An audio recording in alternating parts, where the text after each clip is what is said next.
दोस्त अनिल पांडे। दोस्तों, आप देख रहे हैं द थिएटर ऑफ फैक्ट्स।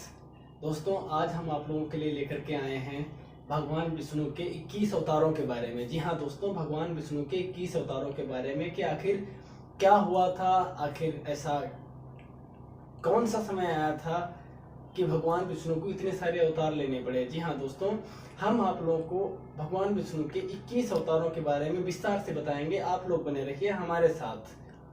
दोस्तों, भगवान विष्णु का जो सबसे पहला अवतार था वो था श्री सनकादि मुनि जी का। जी हाँ दोस्तों, सबसे पहला अवतार जो था भगवान विष्णु का वो था श्री सनकादि मुनि जी का। दोस्तों, धर्म ग्रंथों के अनुसार परम पिता ब्रह्मा जी ने सृष्टि की रचना हेतु उन्होंने एक घोर तप किया था। जी हाँ दोस्तों, उन्होंने घोर तप किया था सृष्टि की रचना के लिए। उनके तप से प्रसन्न होकर दोस्तों भगवान विष्णु ने ब्रह्मा जी के तप से प्रसन्न होकर एक तप नाम से मुक्ति लेकर के भगवान विष्णु ने ब्रह्मा जी के नाक से अवतरित हुए थे 4 रूपों में। यहाँ दोस्तों उनके रूप इस प्रकार थे: सनातन, सनत कुमार, सननंदन एवं सनक। जी हाँ दोस्तों, ये 4 अवतार थे सर्वप्रथम भगवान विष्णु जी के। ये अवतार दोस्तों, ये चारों अवतार ऋषियों के अवतार थे। जी हाँ दोस्तों, ये भगवान विष्णु के सर्वप्रथम अवतार थे। श्री सनातन, सनत कुमार, सननंदन एवं सनक, ये 4 मुनि के रूप में भगवान विष्णु ने ब्रह्मा जी के नाक से अवतार लिया था। जी हाँ, ब्रह्मा जी के परमपिता ब्रह्मा जी के नाक से अवतरित हुए थे। जी हाँ दोस्तों, ये भगवान विष्णु के सर्वप्रथम अवतार थे। भगवान विष्णु का जो दूसरा अवतार था वो था वराह अवतार। जी हाँ दोस्तों, वराह अवतार। वराह अवतार दोस्तों, इसका मतलब वराह का मतलब होता है सुअर। जी हाँ दोस्तों, पिग्गी। ये भगवान विष्णु ने इसलिए अवतार लिया था दोस्तों पृथ्वी की रक्षा हेतु। दोस्तों, सृष्टि की रचना के लिए भगवान विष्णु ने वराह का अवतार लिया था। दोस्तों, इसकी एक बहुत लंबी कथा है। दोस्तों, हम आप लोगों को जरूर बताएंगे इस कथा के बारे में। भादों के महीने में, जी हाँ दोस्तों, भाद्रपद यानी कि भादों के महीने में शुक्ल पक्ष की तृतीय को भगवान विष्णु ने ब्रह्मा की नाक से इस अवतार में अवतरित हुए थे। जी हाँ दोस्तों, ये वराह अवतार में भगवान विष्णु अवतरित हुए थे तृतीय को। जी हाँ दोस्तों, इस वराह अवतार में आने का मुख्य कारण ये था कि हिरणाक्ष नाम के राक्षस से, जी हाँ दोस्तों, राक्षस कुल में एक राजा था हिरणाक्ष। हिरणाक्ष के कहर से सृष्टि को बचाना था। जी हाँ दोस्तों, इस अवतार में आने का मुख्य कारण यही था कि हिरणाक्ष के कहर से सृष्टि को बचाया जा सके। दोस्तों, एक हिरणाक्ष नाम का राक्षस था जिसने पृथ्वी को उठाकर समुद्र में छिपा दिया था। जी हाँ दोस्तों, हिरणाक्ष ने, जो राक्षस था, उसने पृथ्वी को उठाकर, इतनी उसके पास शक्ति थी, इतनी ताकत थी कि उसने सृष्टि को यानी पृथ्वी को उठा करके समुद्र में छिपा दिया था। दोस्तों, समुद्र में जब उसने छिपा दिया तो देवताओं के आग्रह करने पर भगवान विष्णु ने ब्रह्मा जी के नाक से इस वराह अवतार में अवतरित हुए थे। जी हाँ दोस्तों, फिर देवता मुनि सभी लोग प्रसन्न हुए और भगवान विष्णु की स्तुति की। जी हाँ दोस्तों, वराह अवतार की स्तुति की। सभी देवताओं ने, मुनियों ने, सब लोगों ने स्तुति की। और फिर सभी लोगों के कहने पे जो वराह अवतार में भगवान विष्णु जी थे, उन्होंने पृथ्वी को खोजना आरंभ किया। जी हाँ दोस्तों, वराह अवतार में यानी कि आप लोगों ने देखा होगा, वराह जो होता है पिग्गी, सुअर, उसके थूथुम पे, मुंह पे बड़ी बड़ी सींगें होती है। किधर होती है, किधर होती है? 2 सींगें होती हैं बड़ी बड़ी, जो नुकीली होती हैं। तो उन्होंने अपने थूथुम के माध्यम से पृथ्वी को खोजना स्टार्ट किया। फिर बहुत खोजने के बाद में आखिर भगवान विष्णु ने पृथ्वी को खोज निकाला। समुद्र में जब गए तो वहां पे पृथ्वी मिली। फिर उन्होंने अपने थूथुन पे यानी कि अपने दांतों के ऊपर रख करके वो पृथ्वी को ऊपर लेकर के आए। जी हाँ दोस्तों, अपने दांतों के ऊपर पृथ्वी को रख करके फिर ऊपर लेकर के आए। तो भगवान विष्णु ने पता लगा लिया है, वो ले आए हैं समुद्र से निकाल करके, जो वराह अवतार में थे वो ले आए हैं। फिर हिरणाक्ष दैत्य ने भगवान को युद्ध के लिए ललकार दिया। जी हाँ दोस्तों, हिरण्याक्ष नाम का जो दैत्य था उसने भगवान विष्णु को युद्ध के लिए ललकार दिया कि आइए और हमसे युद्ध कीजिए, हमसे लड़िए, उसके बाद ही हम आपको पृथ्वी को लेके जाने देंगे, नहीं तो हम नहीं लेकर के जाने देंगे। फिर भगवान विष्णु में और हिरण्याक्ष दैत्य में घनघोर युद्ध हुआ। जी हाँ दोस्तों, बहुत महायुद्ध हुआ और उस युद्ध में आखिरकार भगवान विष्णु ने हिरण्याक्ष का वध कर दिया। जी हाँ दोस्तों, उस युद्ध के आखिर में भगवान विष्णु ने हिरण्याक्ष दैत्य का वध कर दिया था। इसके बाद वराह अवतार में भगवान विष्णु ने खुरों से जल को स्तंभित करके, जी हाँ दोस्तों, अपने खुरों से, जो खुर थे उन खुरों से जल को स्तंभित करके उसके ऊपर पृथ्वी को स्थापित कर गया था। जी हाँ दोस्तों, ये था भगवान विष्णु का दूसरा अवतार वराह अवतार में। जी हाँ दोस्तों, वराह रूप में आप लोगों ने बहुत सारे फोटो देखे होंगे, वीडियोज में देखा होगा भगवान विष्णु का वराह अवतार। जी हाँ दोस्तों, अभी तो भगवान विष्णु का जो तीसरा अवतार है वो नारद मुनि जी का है। जी हाँ दोस्तों, अब आप लोग इनके बारे में तो बहुत अच्छे से जानते होंगे, भगवान नारद मुनि जी। जी हाँ दोस्तों, भगवान विष्णु का तीसरा अवतार जो है वो नारद मुनि जी का है। जी हाँ दोस्तों, नारद मुनि जी जो हैं ब्रह्मा जी के 7 मानस पुत्रों में से एक माने जाते हैं। जी हाँ दोस्तों, ये जो नारद मुनि जी हैं वो ब्रह्मा जी के 7 मानस पुत्रों में से एक हैं। दोस्तों, उन्होंने कठिन तपस्या करके देवर्षि का पद हासिल किया है। जी हाँ दोस्तों, ये जो महर्षि नारद हैं, इन्होंने बहुत कठोर तपस्या की थी, जिसके उपरांत इनको देवर्षि का पद हासिल हुआ था। वे भगवान विष्णु के अनंत भक्तों में से एक हैं। जी हाँ दोस्तों, भगवान विष्णु के अनंत भक्तों में से एक नारद मुनि जी भी हैं।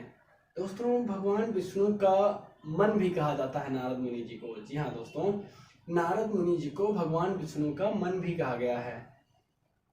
तो ये है भगवान विष्णु जी का तीसरा अवतार नारद मुनि जी के बारे में। जी हाँ दोस्तों, जो नारद मुनि जी हैं ये भगवान विष्णु के तीसरे अवतार हैं। देवर्षि नारद धर्म प्रचार एवं जन कल्याण के लिए वो तत्पर रहते हैं, हमेशा सदैव तत्पर रहते हैं।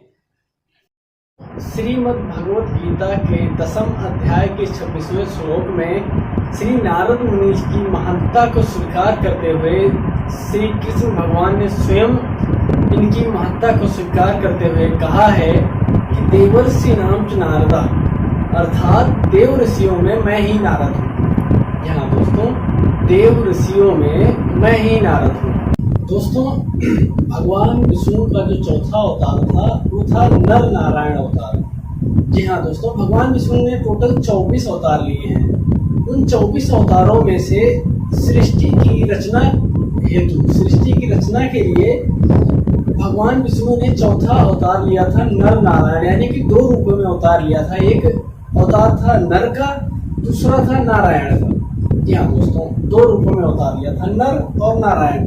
सृष्टि के आरंभ में भगवान विष्णु ने धर्म की स्थापना के लिए 2 रूपों में अवतार लिया था। पुराणों के अनुसार नर नारायण जो है, नर नारायण की उत्पत्ति जो है धर्म की पत्नी मूर्ति के गर्भ से हुई थी। जी हाँ दोस्तों, धर्म की पत्नी मूर्ति के गर्भ से हुई थी भगवान नर नारायण की उत्पत्ति। दोस्तों, कहा जाता है कि बद्रीनाथ 2 पहाड़ियों के बीच में स्थित है। जी हाँ दोस्तों, जो बद्रीनाथ मंदिर है वो बद्रीनाथ 2 पहाड़ियों के बीच में स्थित है। एक पहाड़ी पर जो है भगवान नर ने तपस्या की थी, दूसरे पहाड़ी पर भगवान नारायण ने तपस्या की थी। जी हाँ दोस्तों, जो 2 पहाड़ियां हैं उनमें से एक पहाड़ी पे भगवान नर ने तपस्या की थी और दूसरे पहाड़ी पे भगवान नारायण ने तपस्या की थी। दोस्तों, नारायण ने द्वापर युग में श्री कृष्ण का अवतार लिया था। जी हाँ दोस्तों, जो नारायण जी थे उन्होंने द्वापर युग में श्री कृष्ण रूप में अवतार लिया था और जो नर थे वो अर्जुन के रूप में अवतार लिए थे। जी हाँ दोस्तों, ये वही नर नारायण हैं जिन्होंने 2 रूपों में धर्म की रक्षा के लिए और धर्म की प्रचार के लिए अवतार लिया था, नर और नारायण ने। तो जो नारायण जी थे उन्होंने द्वापर युग में श्री कृष्ण के रूप में अवतार लिया था, और जो नर थे उन्होंने अर्जुन के रूप में अवतार लिया था, जिनको आप लोगों ने महाभारत में पढ़ा होगा, महाभारत में देखा होगा। दोस्तों, नारायण का जो जब नारायण तपस्या कर रहे थे, भगवान नारायण जब तपस्या कर रहे थे पहाड़ी पर, तब उनका तप भंग करने के लिए भगवान इंद्र ने सबसे सुंदर अप्सरा जो थी रंभा, आप लोगों ने बहुत सारे वेद पुराणों में पढ़ा होगा रंभा के बारे में, बहुत हर जगह वेद पुराण में कहीं ना कहीं नाम मिल ही जाता है। जी हाँ दोस्तों, तो भगवान इंद्र ने नारायण की तपस्या भंग करने के लिए रंभा को भेजा था, सबसे खूबसूरत अप्सरा को भेजा था। दोस्तों, जब रंभा को भेज दिया था तपस्या भंग करने के लिए, तो इस अवतार में जो है इनका रूप ऋषि मुनि का था। जी हाँ दोस्तों, इस अवतार में जो नारायण जी थे, इनका जो रूप था वो ऋषि मुनि का था। जैसे सर पे जटा, दाढ़ी, पीले वस्त्र, इस रूप में जो है इनका अवतार था भगवान नारायण जी का। दोस्तों, इस अवतार में वे अपने मस्तक पे जटा धारण किए हुए थे, उनके हाथों में हंस, जी हाँ दोस्तों, उनके हाथों में हंस और चरणों में चक्र एवं वत्स, जो ये वत्स स्थल होता है, इस वत्स स्थल में श्री वत्स का चिन्ह था। जी हाँ दोस्तों, सर पे जटा, हाथों में हंस और वत्स स्थल पे था वत्सल का चिन्ह था। जी हाँ दोस्तों, श्री वत्स का चिन्ह था इनके वत्स स्थल पे। वहीं इनका जो पूरा रूप था वो ऋषि मुनियों का था, यानी कि साधु के रूप में थे। दोस्तों, भगवान विष्णु का जो 5वां अवतार है वो महर्षि कपिल मुनि का अवतार है। जी हाँ दोस्तों, महर्षि कपिल मुनि का जो अवतार है, जो महर्षि कपिल मुनि जी हैं, भगवान विष्णु के 5वें अवतार हैं। जी हाँ दोस्तों, महर्षि कपिल मुनि जो हैं वो भगवान विष्णु के 5वें अवतार हैं। इनके पिता का नाम महर्षि कर्दम था और इनके माता का नाम देवहूति था।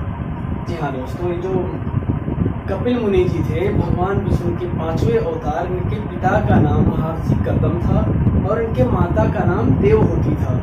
जी हाँ दोस्तों, सरसैया पर पड़े हुए भीष्म पितामह के शरीर के त्याग के समय, जी हाँ दोस्तों, महाभारत में जो भीष्म पितामह जी थे उनके प्राण यानी कि शरीर त्याग के समय, देह त्याग के समय, सरसैया पर जब वो पड़े हुए थे तो शरीर त्याग के समय महर्षि वेदव्यास, जी हाँ दोस्तों, जो महर्षि वेदव्यास जी थे वो आदि ऋषियों के सहित उनके साथ में भगवान कपिल जी भी थे। जो दोस्तों, जो भगवान कपिल जी थे, कपिल मुनि जी, वो भी महर्षि वेदव्यास जी के साथ ही थे उस समय पे। जब भगवान वेदव्यास जी वहाँ पे आए, उनके साथ में महर्षि कपिल मुनि भी आए थे भीष्म पितामह के देह त्याग के समय। ये सभी ऋषि मुनि, सभी लोग वहाँ पे उपस्थित थे उस रणभूमि में जहाँ पे महाभारत का युद्ध हुआ था कुरुक्षेत्र में, वहाँ पे सभी लोग उपस्थित थे। भगवान कपिल के क्रोध से, जी हाँ दोस्तों, ऐसा वेद पुराणों में लिखा हुआ है कि भगवान कपिल जी के क्रोध से, कपिल मुनि जी के क्रोध से राजा सगर के 60,000 पुत्र थे। जी हाँ दोस्तों, राजा सगर जी जो थे, आप लोग अगर कहेंगे तो ये जो राजा सगर जी के 60,000 पुत्र थे, इनके बारे में एक वीडियो आप लोगों तक पहुंचा देंगे। दोस्तों, इनके 60,000 पुत्र थे। तो एक बार महर्षि कपिल मुनि जी को क्रोध आ गया था ये राजा के ऊपर। उनके जो बच्चे थे 60,000, इनके ऊपर महर्षि कपिल मुनि जी को गुस्सा आ गया था और उनके गुस्से से महाराजा सगर के 60,000 पुत्र एक साथ भस्म हो गए थे। जी हाँ दोस्तों, जो महाराजा सगर के 60,000 पुत्र थे वो महर्षि कपिल मुनि के क्रोध से भस्म हो गए थे। भगवान कपिल जो थे, भगवान कपिल मुनि जी जो हैं, दोस्तों, ये जो भगवान कपिल मुनि जी हैं, ये सांख्य दर्शन के प्रवर्तक हैं। कपिल मुनि जी भगवान जो भागवत आप लोग सुनते हैं, भागवत कथा, उस भगवत धर्म के जो प्रमुख 12 आचार्य हैं उन 12 आचार्यों में से श्रेष्ठ यानी कि सर्वप्रथम जो पदवी है उनमें से सबसे पहला पद महर्षि कपिल मुनि जी का है। दोस्तों जो ये आप लोग भागवत का कथा सुनते हैं, भागवत धर्म, इस धर्म के भागवत धर्म के प्रमुख 12 आचार्यों में से एक है महर्षि कपिल मुनि जी। जी हाँ दोस्तों, ये हमने आप लोगों को बताया है भगवान विष्णु के 5 अवतारों के बारे में। दोस्तों अगर हमारे द्वारा दी गई हुई जानकारी आप लोगों को अगर अच्छी लगी हो, अगर आप लोगों को ऐसा लगा हो कि हमने वीडियो बनाने में थोड़ी सी मेहनत की है, तो आप लोग अपना छोटा सा प्यार जरूर दीजिएगा दोस्तों। चैनल को सब्सक्राइब, वीडियो को लाइक और ज़्यादा से ज़्यादा वीडियो को शेयर जरूर कीजिएगा ताकि दूसरे लोगों तक भी जानकारी पहुंच सके।